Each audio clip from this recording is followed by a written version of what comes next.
Bhagavate Vasudevaya.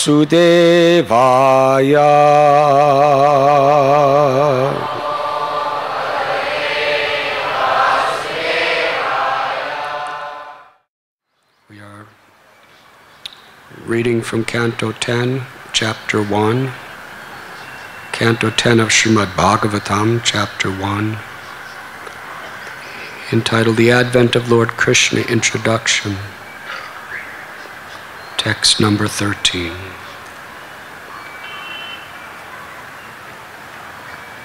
In this purport, Srila Prabhupada writes that the whole world is suffering from spiritual thirst.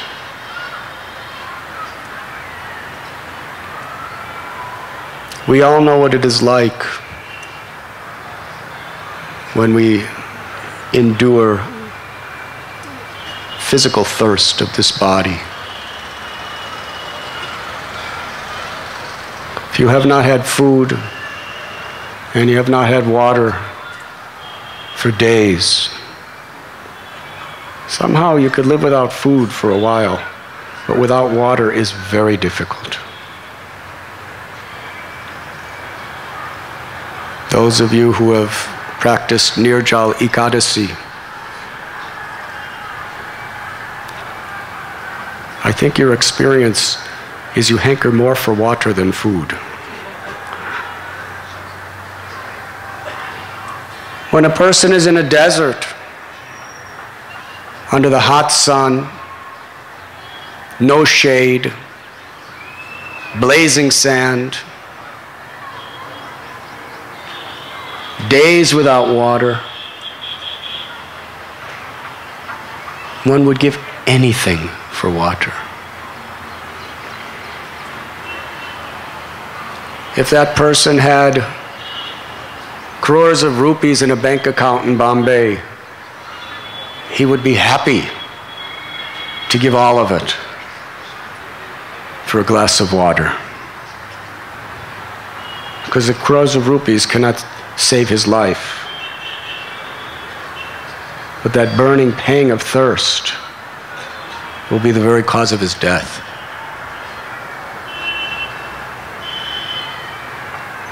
In such a state, one even seizes, because one is longing for water so much, one sees the mirage, the illusion that water exists. And with all one's strength, one somehow or other runs to that place, only to drink a handful of hot sand.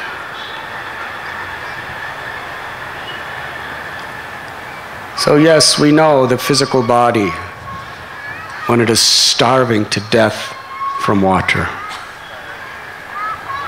Apply this same principle to the soul. That is the condition. The soul is thirsting for Krishna. And within this material world, because people are so much lacking Krishna consciousness, the soul is starving for Krishna. We become discomforted when we do not have water for a day. But the soul has been deprived of the water it desperately needs for millions of births.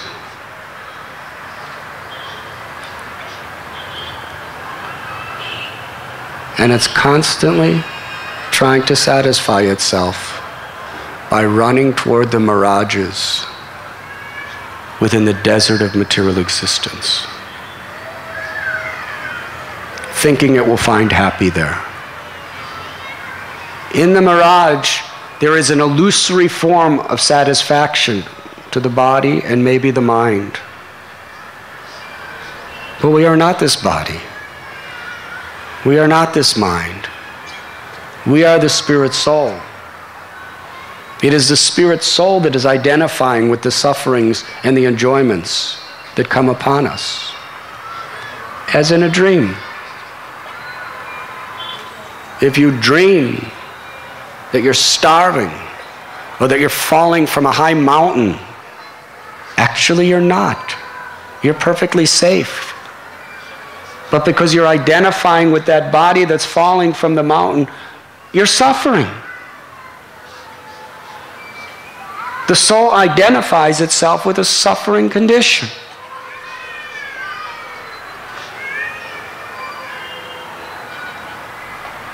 Like a fish that has been swept up onto the sand. We're in an unnatural condition. We cannot be happy without Krishna. Because Jivera Swarupo Krishnara Nityadas. It is our nature to serve Krishna and to love Krishna. Without tasting Krishna's love and offering Krishna our love, the soul is starving of thirst. Yada yada hi dharmasya glanir bhavati bharata abhyutanam dharmasya tadatmanam srijam yaham.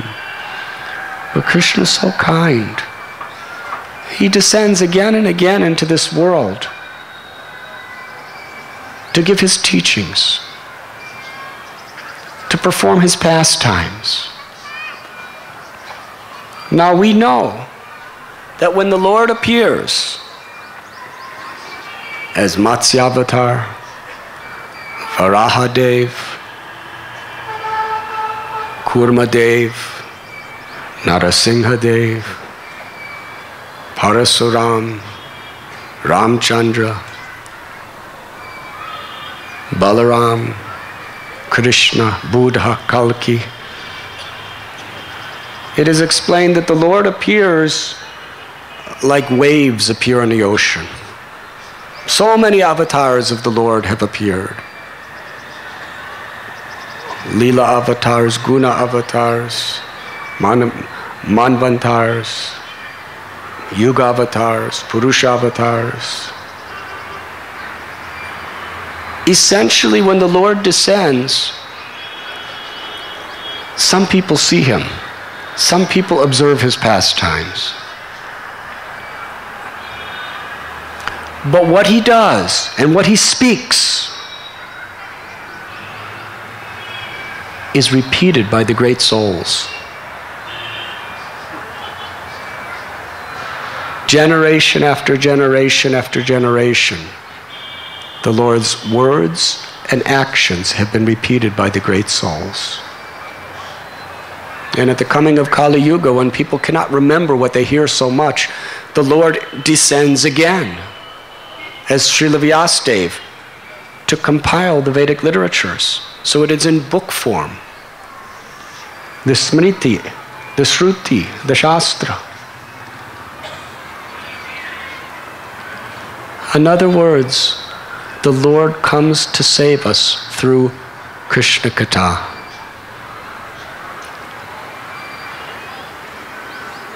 Seeing us futilely chasing after the mirages to satisfy our thirst, the Lord comes with the real nectar. He speaks it, he acts it, and he gives people from all time, in all places, the opportunity to hear it. Because Krishna is absolute. The sound of Krishna's teachings are none different than Krishna personally standing before you teaching you.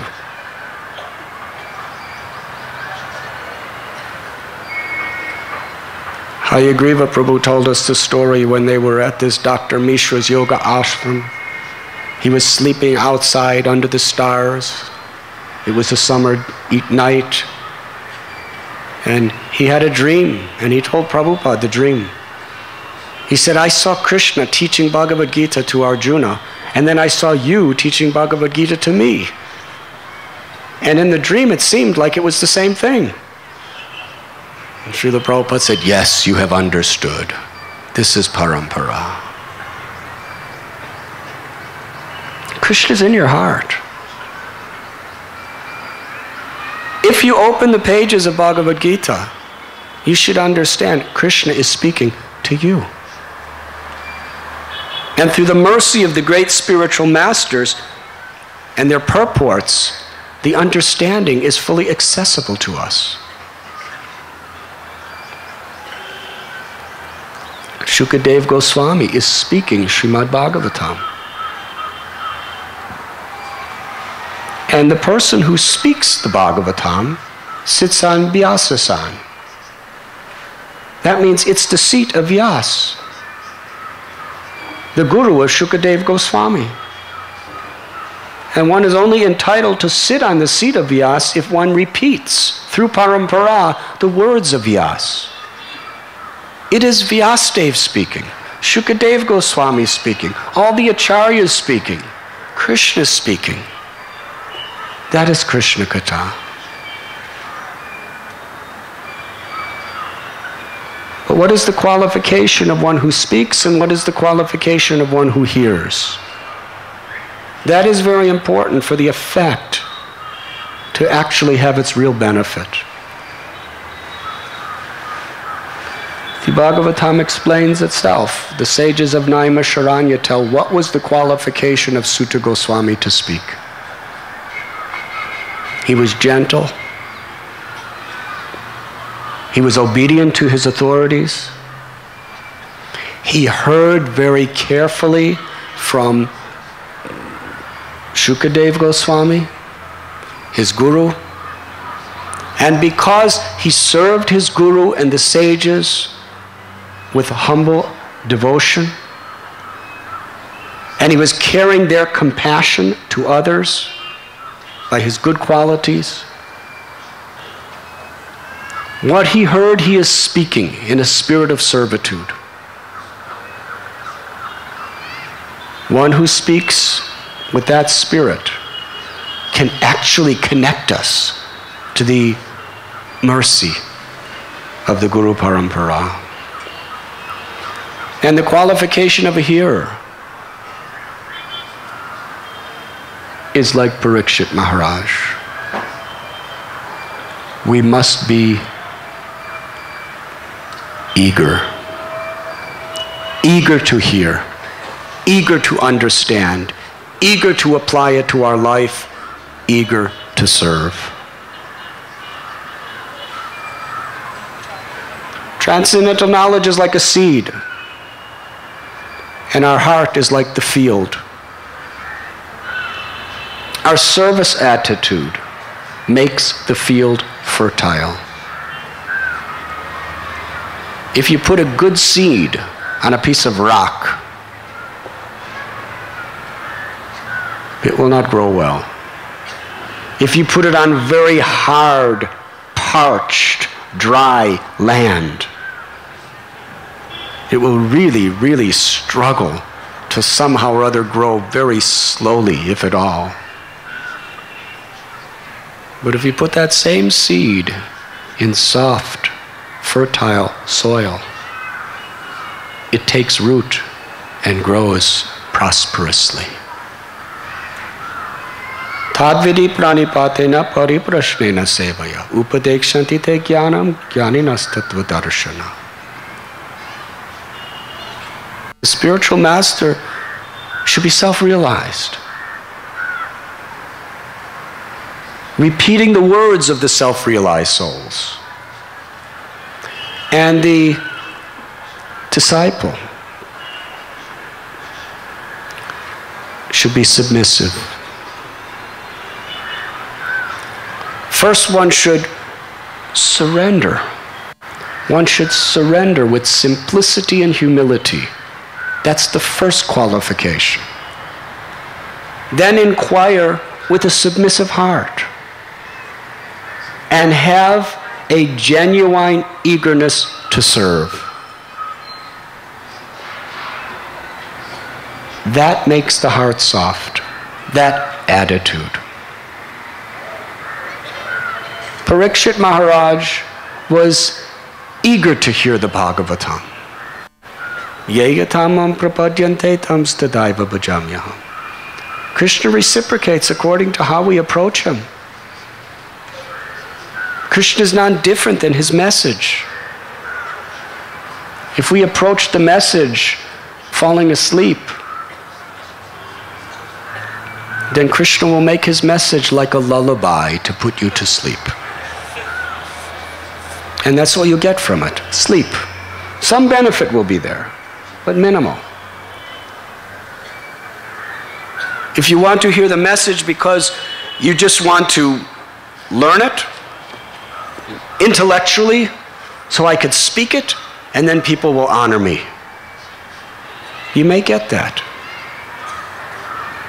You'll get an intellectual memorization of the subject and you'll be able to spellbound other people by speaking it. That's your motivation. But the message will not really take root in your heart very well. We have to have lobha. Lobha means greed, spiritual greed. Like a starving, thirsty person who needs water.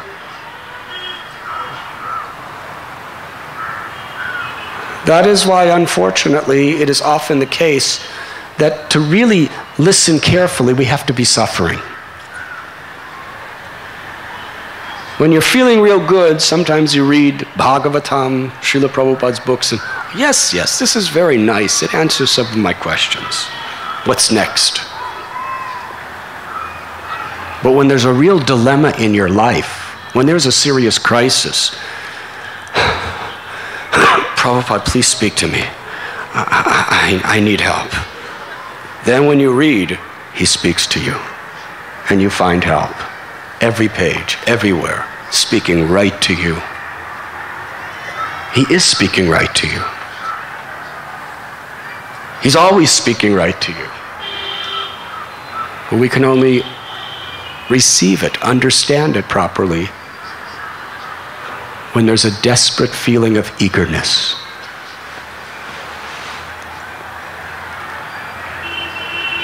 Parikshit Maharaj was to die in 7 days.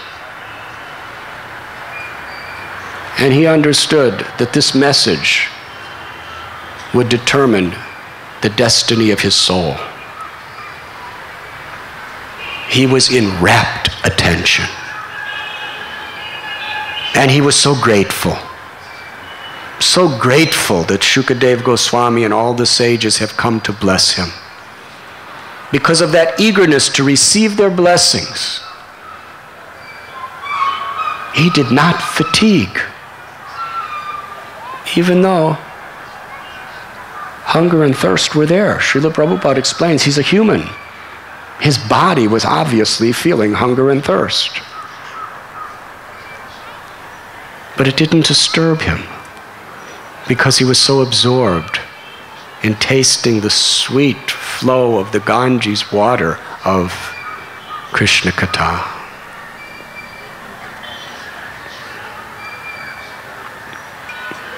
That sense of urgency, that sense of necessity. Thirst brings about a feeling of necessity. You can't really enjoy food unless there's a necessity. If you're not hungry, if there's a big Sunday feast, and then someone comes after you've stuffed yourself beyond your limits, and then someone comes and gives you your favorite preparation, can you enjoy it? It makes you sick. The thought of eating it. But when you're hungry, even something that you ordinarily don't like so much, it tastes like nectar. Hunger must be there. Thirst must be there. It creates a necessity.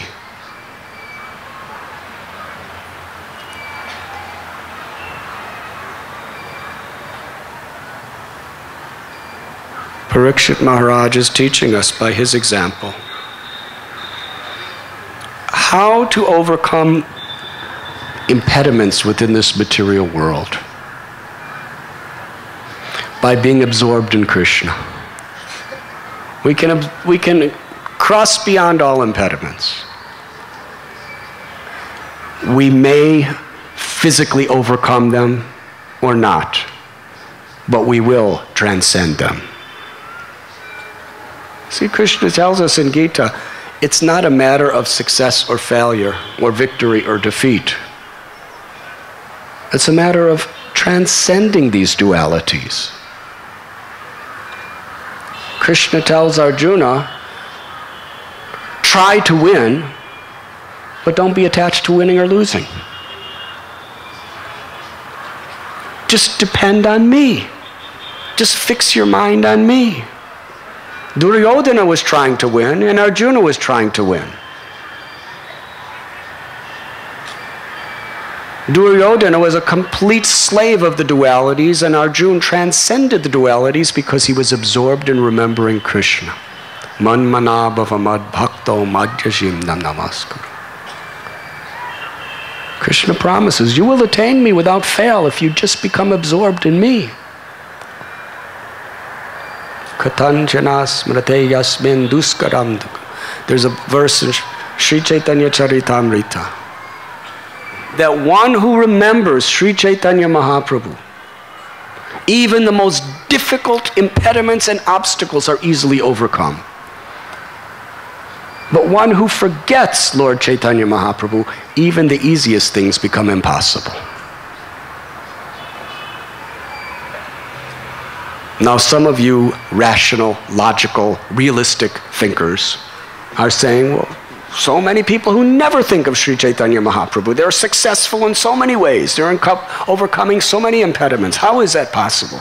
And we see devotees, sometimes so many problems.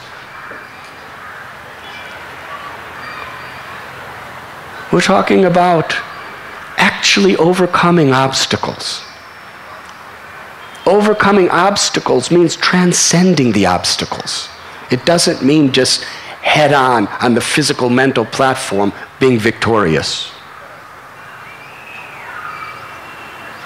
Arjuna was taught, even if you lose this battle, if you're absorbed in me, you are victorious. Hare Krishna. And if you win the battle and forget me, you lose.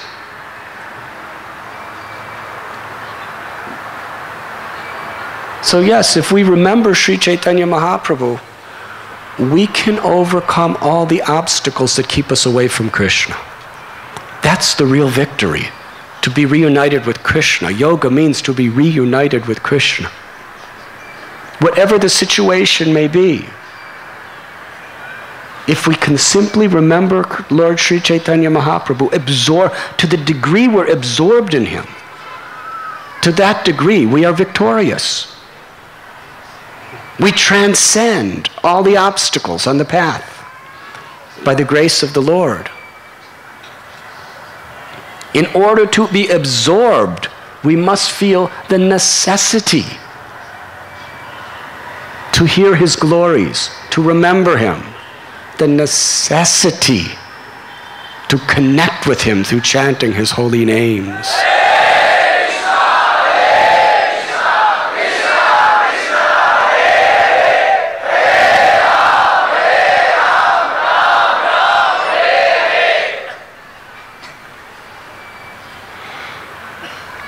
Materialistic people, they may become they may win elections and become presidents or chief ministers or whatever.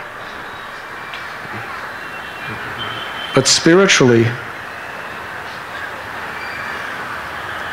if they're not remembering the Lord, they've been completely defeated by the obstacles of prestige, of material conditioning, and everything else. That's why devotees who really understand things a little deeply are never envious.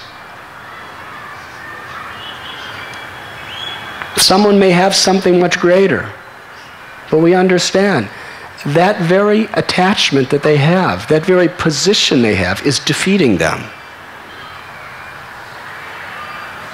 Because it's keeping them bound to the repetition of birth and death, because they're attached to it.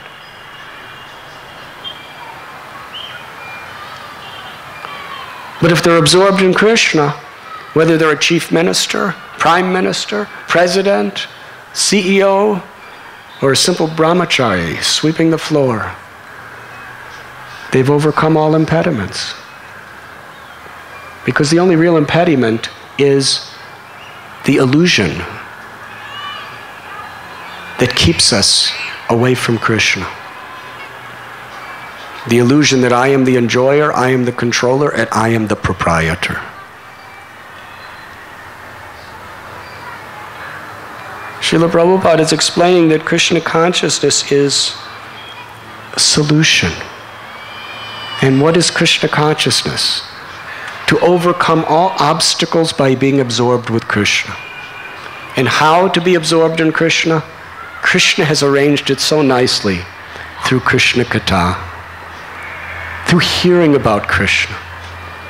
When we hear about Krishna, naturally we want to repeat the message, Sravanam Kirtanam. When we're hearing and we're repeating Smaranam, we're remembering naturally, we're absorbed. Such a simple, sublime process, even a child can perform it and become perfect. It only requires that we are sincere.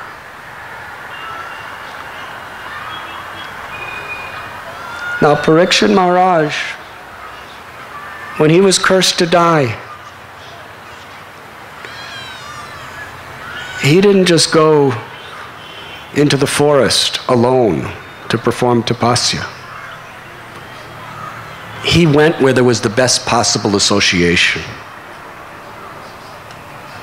He went to the bank of the Ganga, and all the great sages and rishis came from all over the world and the universe. Parikshit Maharaj didn't say, "Leave me alone." He fell at all of their feet. "Stay with me, never leave me, please enlighten me." And ultimately they decided Shukadev Goswami, on behalf of all the rest of them, would enlighten him.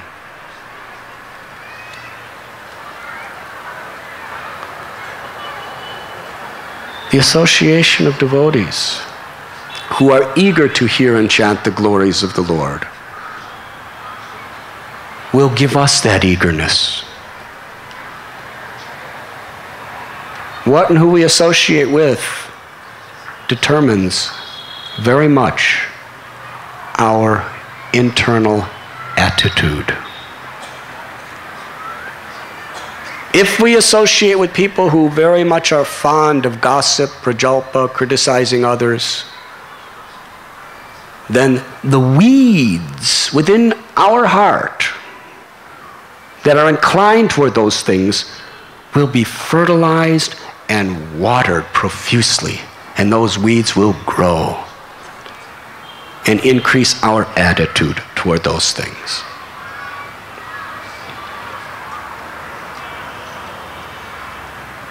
If we associate intimately with people, even devotees, who are very much compromising the pure principles of Krishna consciousness, the tapasya of accepting what's favorable for devotional service and rejecting what's unfavorable for devotional service.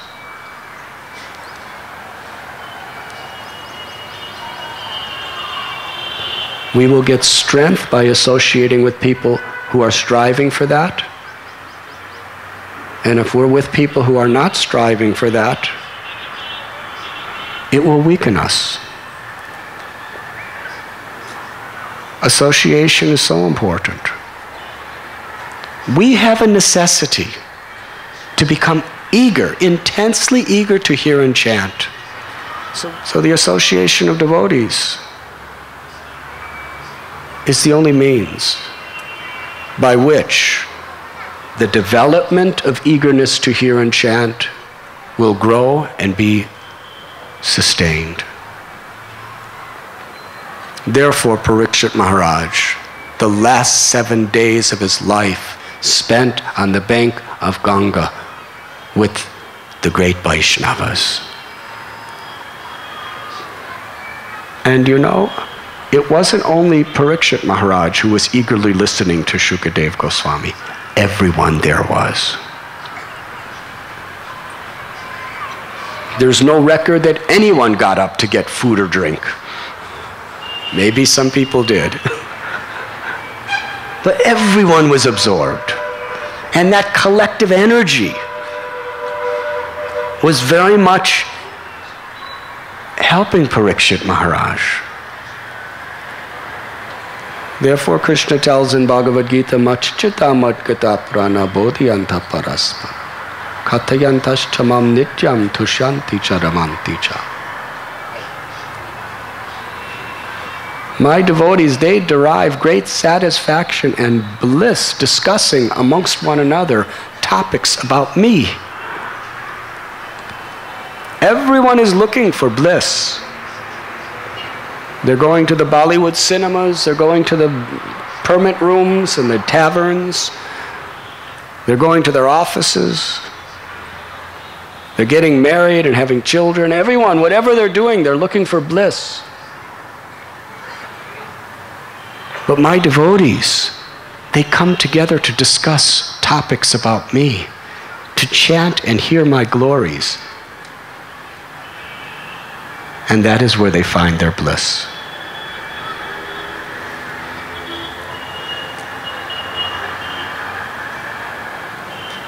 This eagerness is so important.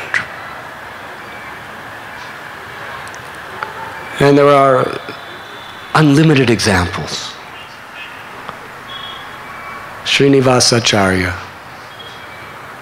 he was born in that Chakandi and Jajigram area.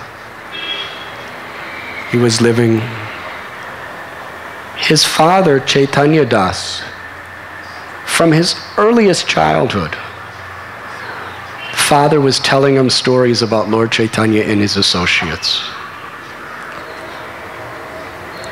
Krishna Katha means hearing about Krishna and hearing about the devotees.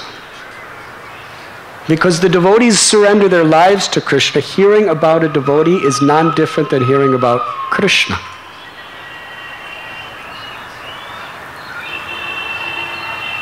So Chaitanya Das was constantly immersed in telling his son about Lord Chaitanya, Lord Nityananda, Gadadhar Pandit, about all the associates especially.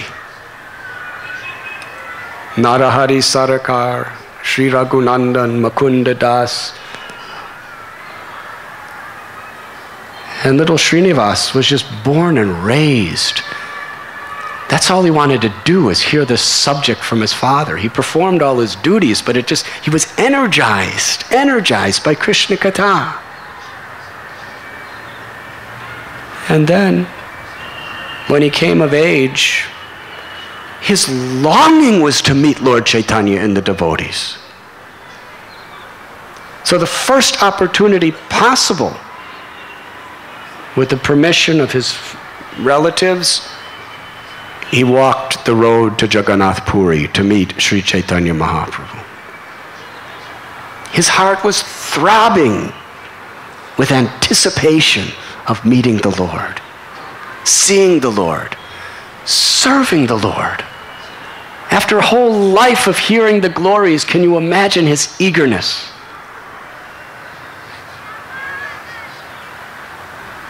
He was in the outskirts of Puri. He saw some people coming the other way, lamenting. So he asked directions. I'm going to Puri. Where will I find Lord Chaitanya? I said, do you know why we're lamenting? Lord Chaitanya has just ended his earthly pastimes and returned to the spiritual world. He's gone.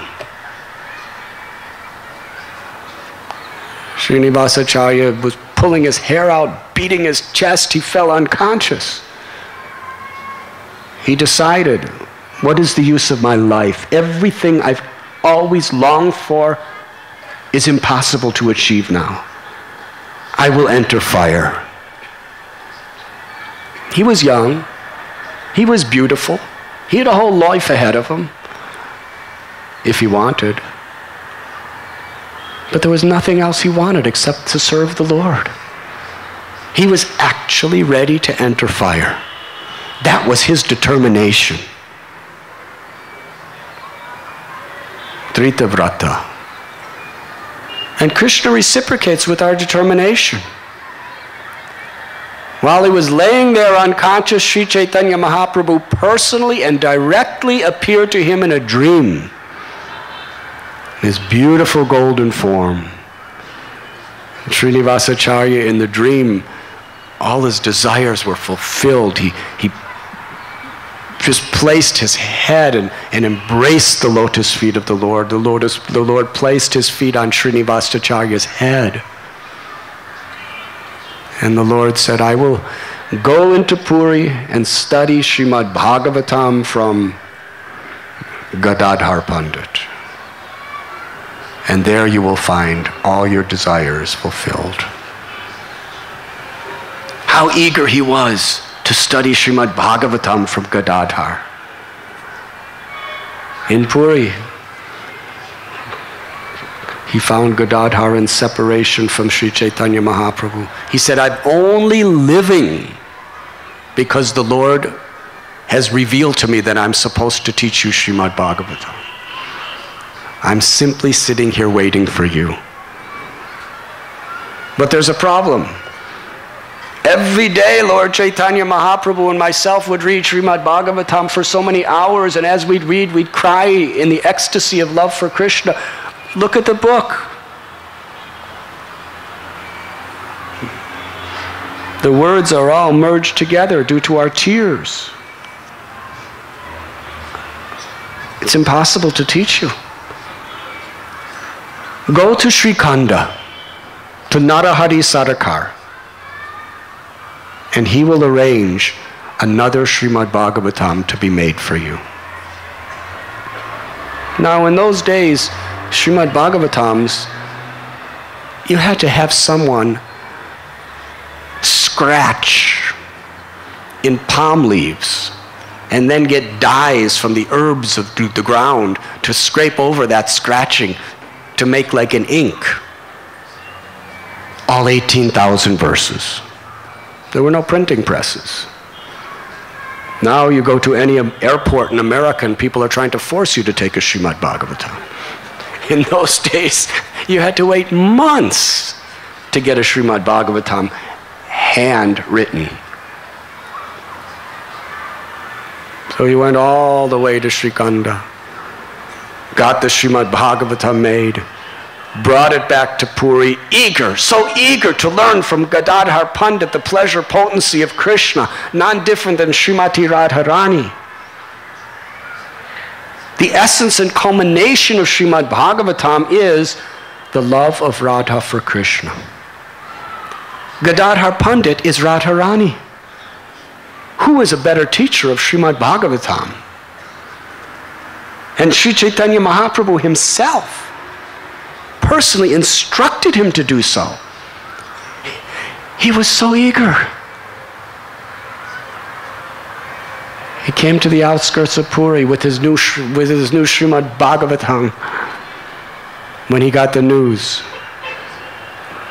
Gadadhar Pandit couldn't wait any longer. In his separation from Sri Chaitanya Mahaprabhu, he has returned to the spiritual world. Again he fell down. So, I will enter fire. Beating his chest, beating his head against a stone in separation from this great personality. But then Gadadhar Pandit, the Lord reciprocates with our eagerness. And how the Lord reciprocates is beyond and transcendental to any of the limitations of this material existence. If the Lord wants to show his mercy on us, there is no geographical or time-framed impediments. He can appear in any way he pleases. He is Abhigya and he is Swarat. He's independent. He creates time. He creates the universal existence. If If we're simply eager and sincere, the Lord will save us. The Lord will appear to us, somehow or other. So Gadadhar Pandit appeared to him in a vision.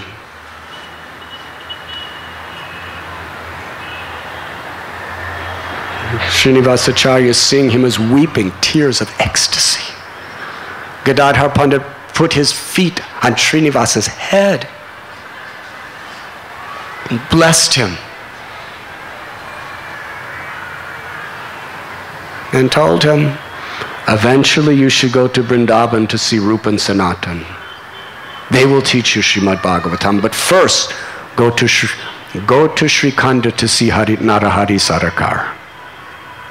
He will instruct you. He went to Srikhanda. He stayed and was learning under Narahari Sarakar for some time. And he told him, you should go to Karadaha to study and take the blessings under Janava Devi, the eternal consort of Nityananda Prabhu. So he went to Karadaha. There he fell at the feet of Janava Devi, stayed with her for some time. She said, you should go to Vrindavan to meet Rupa and Sanatan and study Bhagavatam from them, but first go to Abhiram Thakur in a village not far from here. He went there.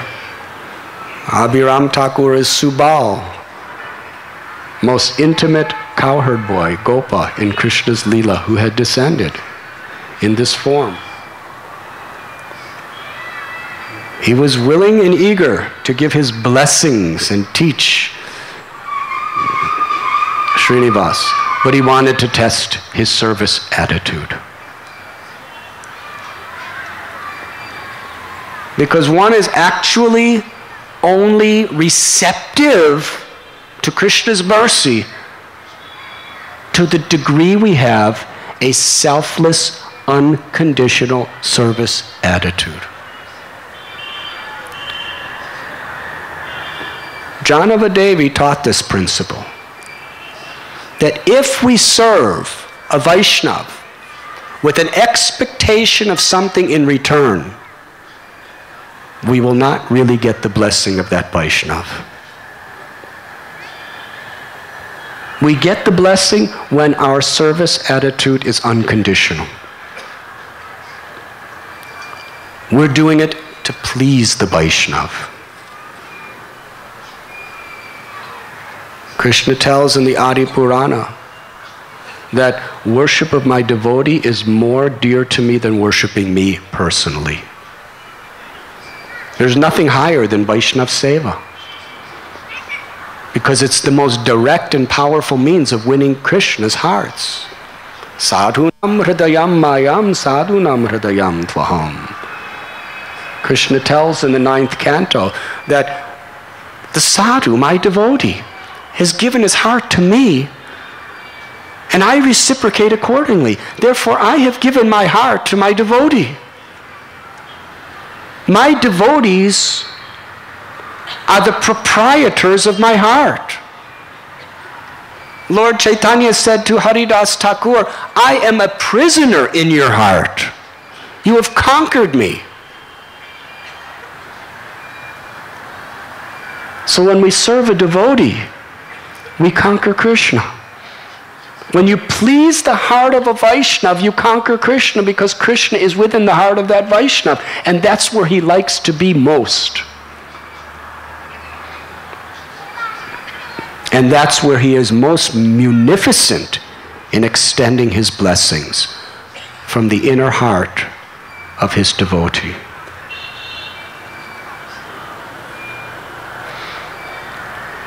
Service attitude.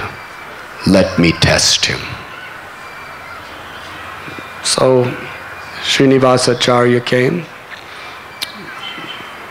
Abhiram Thakur said, I'll give you some bhoga.